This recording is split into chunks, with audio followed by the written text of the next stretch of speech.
This is my self as teacher. See that little girl right there? Well, that's me. And that guy, that's my dad. He was my very first teacher. He taught me how to read and how to write before I got to school because, honestly, he didn't know what I had to know, so he just taught me everything. He was my best friend because he was a stay-at-home dad with me. And you know what? He's a pretty great guy. Next, I had Madame Comeau. She was my primary teacher. I was terrified my first day because I was too scared to go without my dad and he couldn't take me. But Madame Comeau reassured me and made me feel safe and welcome, and I think that's pretty important. Another reason Madame Comeau is so important to me is that my dad has manic depression. And you know what? That doesn't define him or any way, shape, or form, but it did affect me when I was little. And one day he had what I used to call one of his episodes, and he couldn't come and pick me up for lunch. And instead of making my mom frantically figure out who could cover her at work or who could come pick me up, Madame Comeau said she would take me out for lunch. Now this may seem like not that big of a deal, but to a 5-year-old who's scared and panicked because her dad isn't there to pick her up, this made all the difference to me. She took me out to lunch and just reassured me that everything was going to be okay. And you know what? It was.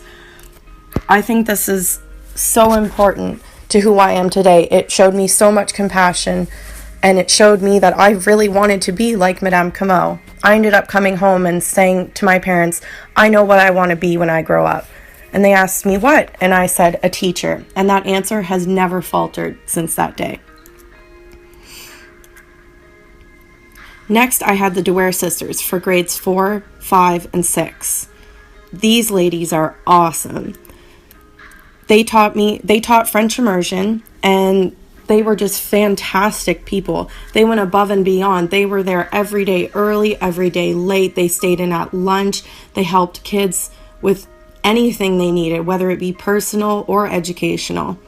We had a lot of lower income families that went to our school, and sometimes it was pretty hard, but you knew that no matter what, when you got to this school, whether it be Madame Comeau, Madame DeWare, you were coming into a safe space and you were ready to learn.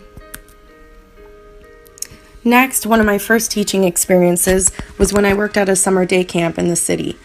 I worked with one of my favorite bosses, well, probably my favorite, Stacy. She's a very kind woman, and she really cares about her kids. She got paid way less than she deserved for all the work she did. We had this one little boy who was really, really tough, and he cried all the time. He threw tantrums, he bit, he screamed, he swore. But at the end of the day, he was just learning. He needed some love. He had a really rough home life. At the end of the summer, he came up to me and passed me a clear jar full of M&Ms. And this note was inside.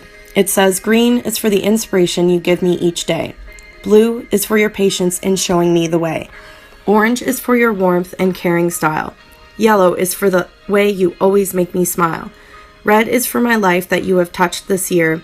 You're a very special teacher, just like this jar, that's clear. You place knowledge in our children's hands and melt into their hearts and lives forever. You're a magnificent and marvelous teacher.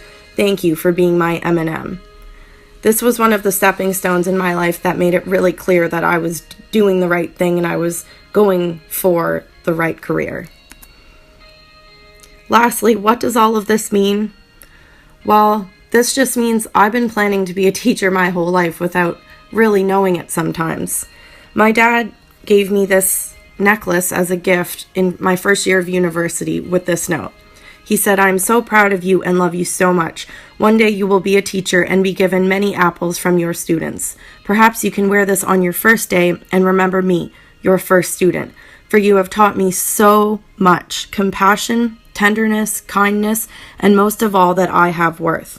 You are my best friend and greatest gift of all time. Turns out my first teacher was really my first student. Now, my goals as a teacher are going to be to always provide a safe space for everyone.